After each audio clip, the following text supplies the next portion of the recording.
welcome back to Wolf Guitars and Gear.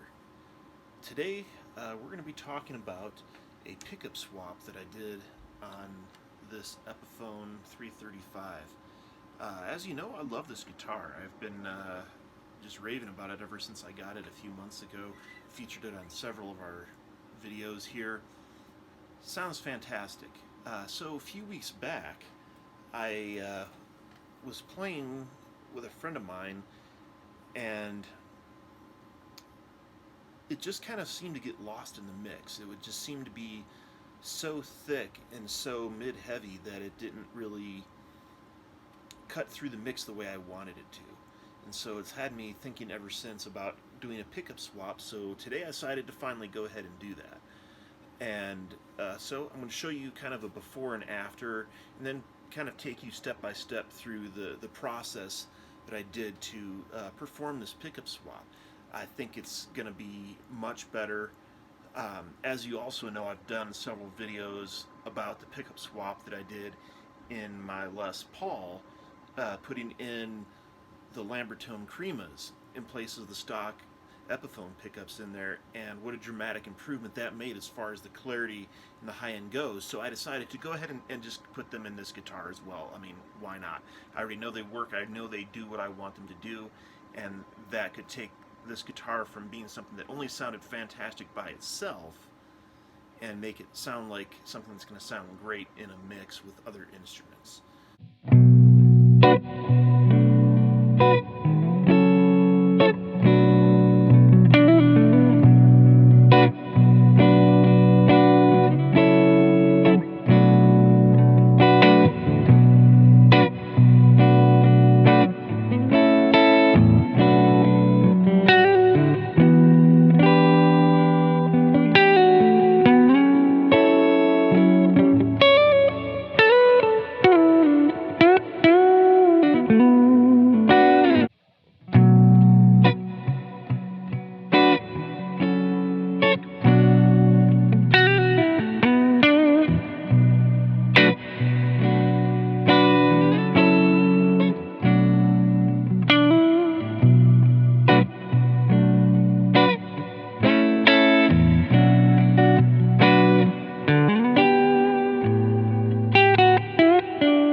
So that's how I did this pickup swap. I just rolled the volume knob down from 10 to 9.5, and it brightened it right up.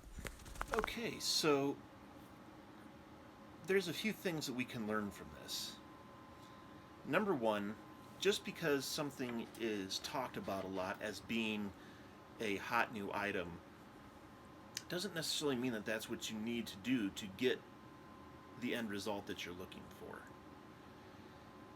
As you can see, I was able to achieve the end result of more clarity and more brightness out of the guitar without changing any pickups, without purchasing anything, without doing any actual work, just by rolling the volume knob back maybe a half of a number, so just barely touching it at all. And just that tiny bit of movement on that volume pot for each pickup sweetened it up and gave it that brightness and clarity that I was looking for. So that tells me something. You know, I was talking with another friend of mine who recently purchased a 339, and immediately he was looking to swap to the Cremas or to something else. And my advice to him was to immediately start with the EQ on his amp and try to get the sound he's looking for that way. If you couldn't get it that way, I recommended that, you know, he look at some other things that he could do to adjust the guitar. So in this case, like I said, just by backing the volume knob off a little bit, I got the tone I was looking for. So that could just be it right there. You might just be happy just rolling that volume knob back and then being able to roll it back in and get that fatness that you want. Now another option you could go would be to simply lower the pickups just a little bit, just incrementally, until you get to that sweet spot of the clarity that you want, without having to spend any money, without having to go out and purchase new pickups.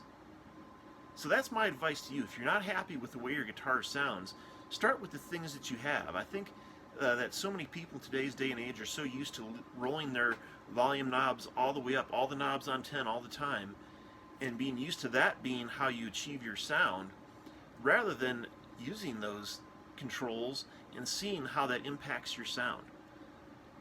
Experimentation is free. You can always buy new gear, but gear costs money, and if you're like most of us, money's pretty limited.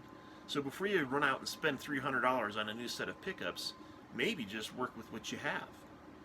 Maybe work with the EQ on your amp. Maybe work with the volume knobs a little bit and see what that does to your tone. And for that matter, before you even go to the pickups, you could always work on things like pot value, capacitor value, things like that that are going to impact the roll-off of that high end on the guitar that might give you what you're looking for out of what you already have at a much lesser cost. Because would you rather spend $1 or $2 per pot for a total of maybe $20, $30 here as opposed to $300 on pickups? That's all I'm saying. Something to think about. It's unpopular opinion, but it does work, and it's something that I think that more people should try before they immediately jump to having to do a full-on mod of their guitar. Maybe work with what you have just a little bit more before you commit to spending more cash, and then still maybe not being happy with what you have. So that's it for this week on Wolf Guitars and Gear. Hopefully you got at least $300 worth of knowledge there to save you from perhaps running out and buying something that you don't really need to. At any rate, it was fun, and for me, like I said, I did have this own search for how to brighten up this guitar a little bit. That part of the story was absolutely true. I just was maybe a little deceptive in the way I presented this because I think it's interesting how our brains can work as far as what we perceive of what we need. So, hope you enjoyed it. We'll see you next time here on Wolf Guitars and Gear. And I want to give a quick shout out to everyone. I'm so thankful for all the new subscribers we've had. You know, it took me a year to get to 100 subscribers, and we've pretty much got our next 100 subscribers here within the next 6 months after that. So things are starting to ramp up. I do have some other things in the works, some exciting things that I even put into work today. So stay tuned. There's going to be some big things coming, and you're not going to want to miss out. Smash that like button, hit the subscribe button, share it with all your friends, and we'll see you next time here on Wolf Guitars and Gear.